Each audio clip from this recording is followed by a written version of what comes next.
Assalamualaikum Ustaz. Salam. Ini saya mau tanya tentang musik. Jadi pas di depan rumah ini ada acara pernikahan.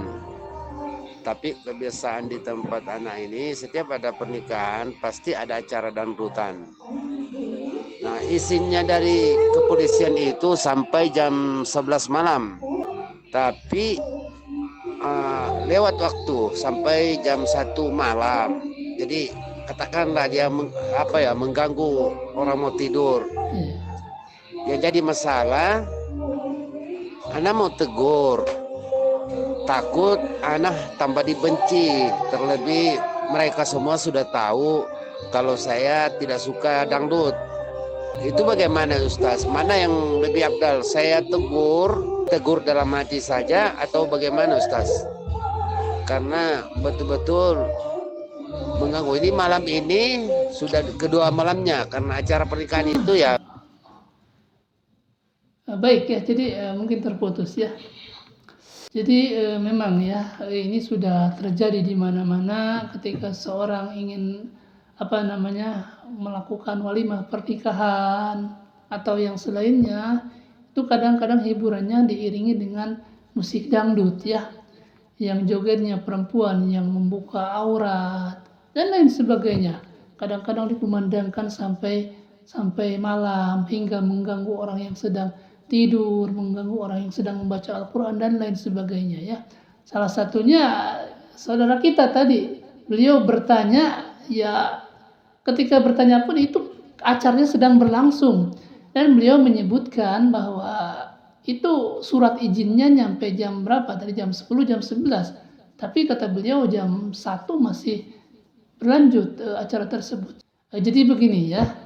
Kalau memang acara tersebut ini kan tadi sudah melanggar aturan ya, janjinya sampai jam 10 atau jam 11, tapi ternyata jam 1 masih berlangsung, maka antum bisa diskusikan dengan panitia atau dengan orang yang punya hajat bahwa ini kan surat izinnya nyampe jam 11. Kenapa berlangsung sampai jam 12 atau jam 1? Ini kan jam-jam segini waktunya orang tidur, waktunya orang istirahat ya. Nah, kalau memang bisa disampaikan, maka silakan sampaikan, bicarakan dengan baik-baik ya. Tetapi jika memang kita tidak bisa mencegah karena kita tidak mempunyai wewenang, ya bagaimana lagi ya?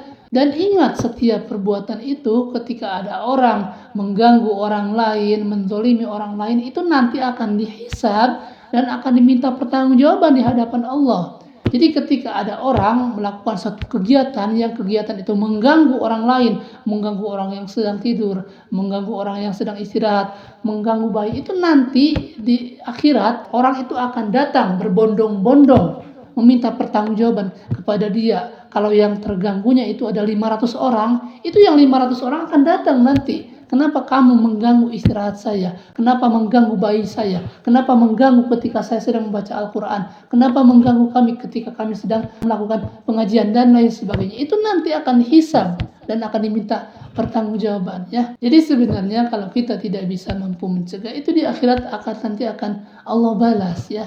Dan sebagai solusinya, ini berdasarkan pengalaman kami ya, ketika kita tidak bisa mencegah acara tersebut, maka sebaiknya kita menghindari ya. Mungkin kita bisa main ke rumah bibi kah, atau bisa main ke rumah mertua kah, atau ke tempat yang lain yang memang kalau kita diam di tempat tersebut ya mungkin suara musiknya akan terdengar, akan mengganggu. Jadi sebenarnya saudara-saudara kita itu banyak yang belum paham mengenai hukum mengganggu orang lain, hukum mendengarkan musik. Mungkin kawan-kawan kita belum pernah mendengar tentang hadis-hadis tentang haramnya musik, pendapat-pendapat ulama tentang haramnya musik ya.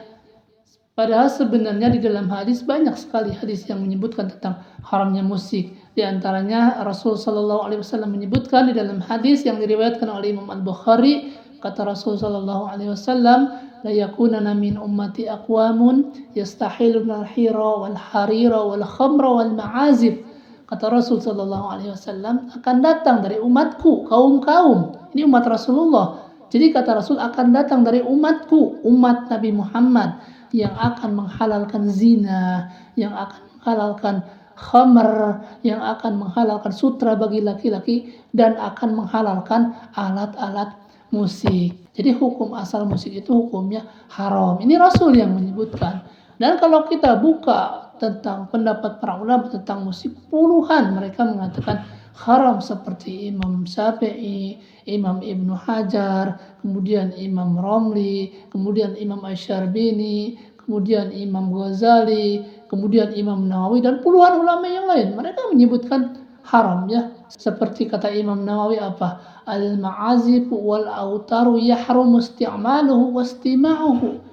Alat-alat musik dan alat-alat yang bersenar haram mendengarkannya dan haram pula memainkannya. Ini ulama Syafi'iyah sendiri yang menyebutkan, yaitu Imam Nawawi. Kemudian Imam Syafi'i juga ini mengharamkan musik sebagaimana yang disebutkan oleh Imam Ibnu Hajar. Wa qad ulima min ghairi syakkin, di dalam Al-Zawajir, wa qad ulima min ghairi syakkin anna Syafi'i harrama as-sa'ira anwa'iz zamri. Telah diketahui tanpa keraguan bahwa Imam Syafi'i mengharamkan alat-alat musik, ya. Jadi Imam Syafi'i itu mengharamkan alat-alat musik, dan puluhan ulama yang lain juga sama mengharamkan musik. Nah, jadi sebenarnya mereka yang masih bergelut dengan musik, sebenarnya mereka itu belum memahami tentang hukum musik. Jadi kita kalau paham ilmunya, sampaikan dalil-dalilnya, sampaikan hujah-hujahnya dengan cara yang baik tentunya, ya.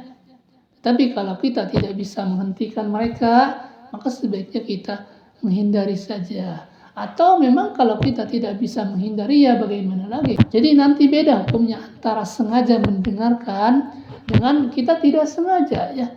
Kalau kita bisa menghentikannya, silakan lakukan. Tapi jika kita tidak bisa menghentikan karena tidak mempunyai wewenang, ya sebaiknya kita hindari tempat tersebut, ya.